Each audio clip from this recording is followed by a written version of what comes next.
Bonjour tout le monde, j'espère que vous allez bien. Aujourd'hui on se retrouve dans une nouvelle vidéo et je vais vous montrer comment être organisé et productif, que ce soit pour les cours ou pour votre vie perso. Il y a beaucoup de personnes qui m'ont demandé cette vidéo comme vous pouvez le voir à l'écran, donc je la fais enfin. Avant que je vous laisse avec la vidéo, je vais d'abord remercier la première personne qui a commenté mon ancienne vidéo, c'est Mariam Dabo. Merci beaucoup pour tes commentaires et je remercie aussi Anoli qui a fait beaucoup de commentaires sur la dernière vidéo. Cœur sur vous les filles et je vous laisse avec la suite.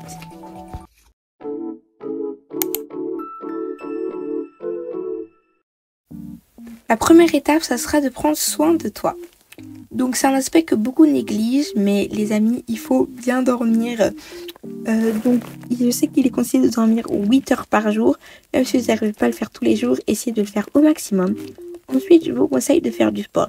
Je ne dis pas d'aller à la salle tous les jours, mais je pense qu'au moins faire 3 heures de sport par semaine, c'est un bon défi pour essayer de garder une activité quotidienne plutôt simple.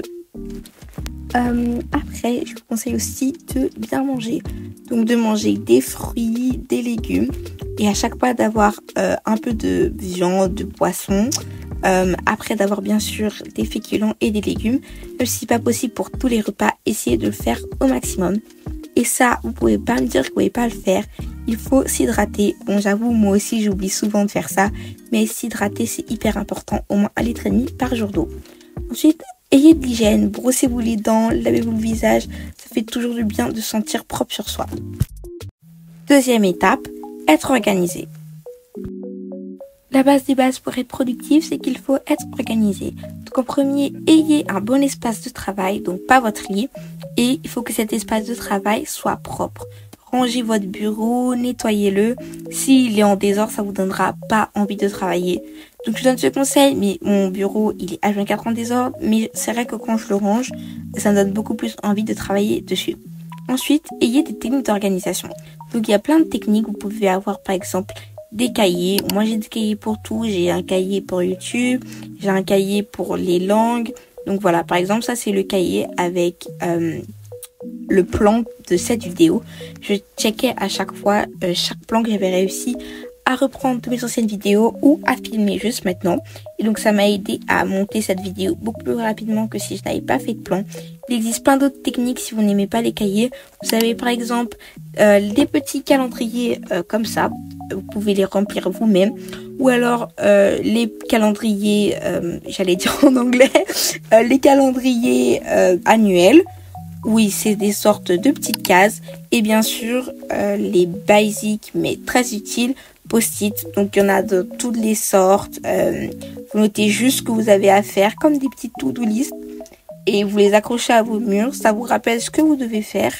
Et c'est toujours pratique et efficace parce que vous pouvez vraiment faire ce que vous voulez dessus. C'est très personnalisable. Étape 3. Évitez de procrastiner.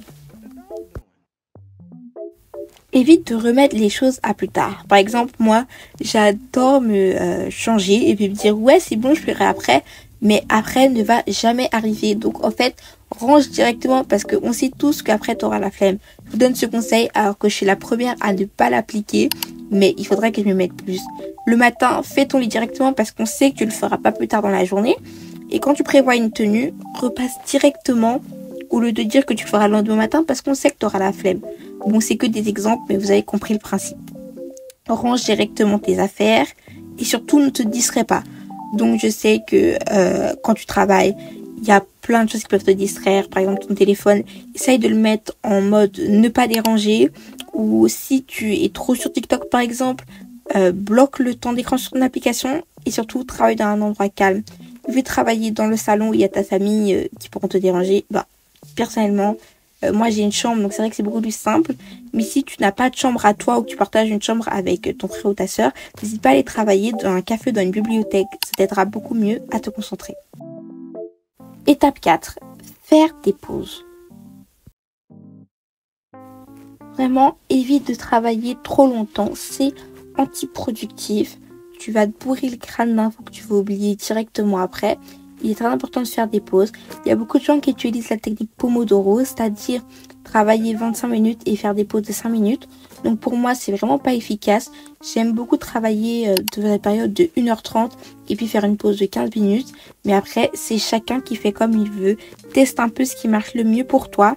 Donc par exemple, si tu n'as pas très bien compris un point de matière dans une matière, essaye d'en réviser une autre et de revenir à ce que tu n'as pas compris plus tard. Peut-être qu'en t'ayant changé les idées, la logique de l'exercice va venir. Ensuite, je te conseille de sortir après une session d'études. Va manger quelque chose avec tes amis, promène-toi, va faire des boutiques. Parce que ça fait toujours du bien de se changer des idées et de ne pas rester trop focus sur le travail pendant longtemps.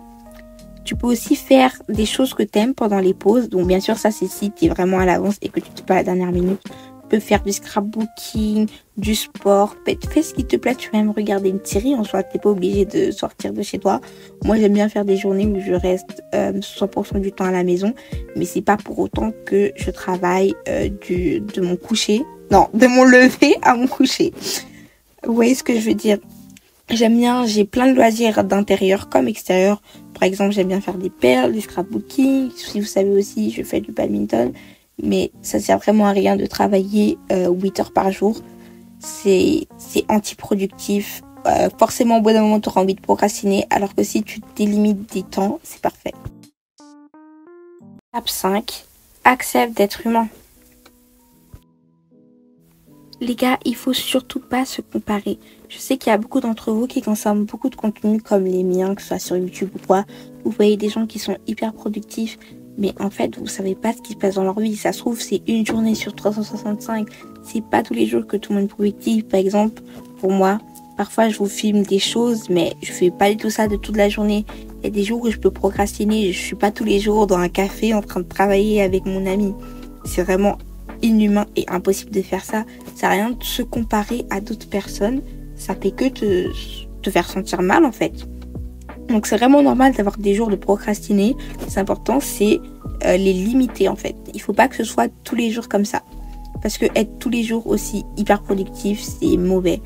Donc faut accepter ton échec. Ça arrive que tu étudies comme une ouf et que tu rates une interro. Ça m'est arrivé plusieurs fois et ça arrive à tout le monde et c'est pas grave. C'est pas parce que quelqu'un a révisé 5 minutes et l'a réussi que tu es nul parce que tu as révisé hyper longtemps et que tu l'as raté. Ça arrive, c'est comme ça. Le plus important, c'est que tu puisses comprendre la matière après et comprendre tes erreurs.